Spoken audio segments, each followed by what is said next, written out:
বাহ, রাজা ভাই যে একজন খারাপ ব্যবহার করে, বিষয়টা কি আপনি খেয়াল করছেন? এ বেটা তুই রাজার হালি বিয়ে করার পরে রাজা তোর হইতেছ কি যাইয়া বাইরে। বাইরে হই গেলে তোর সমান অধিকার হয়ে যাবে না। রাজা দেখা তোর এক কথা তুই কোন তিন কথা।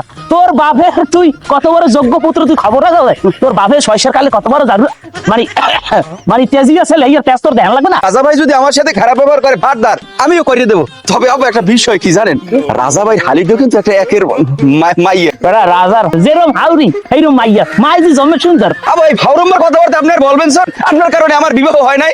সালাম সালা একটা মাঝ ভাঙ গেলাম লাগছে ভালো চলো। আমি কি করছি? আরেকবার গরু নদী বিবাহ করতে গেছি, সেখানে আপনি মাইয়ে থুইয়া মাইয়ের মার দিকে আপনার নজর দিয়েছেন, তারপর সেখানে যে আমাদের কেন খাইয়ে পলার লাগছে। আপনার মনে নাই আমার আল্লাহর রাস্তায় আমার ভাউ ধরে ধরছি, আপনি এবার আর কোনো কার বোঝাইয়েন না। সেখানে আমার কোন দোষ আছে?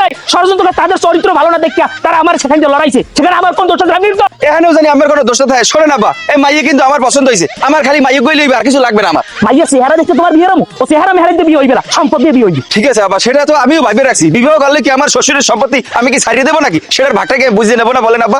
হ্যাঁ এগুলোর জন্য মাথায়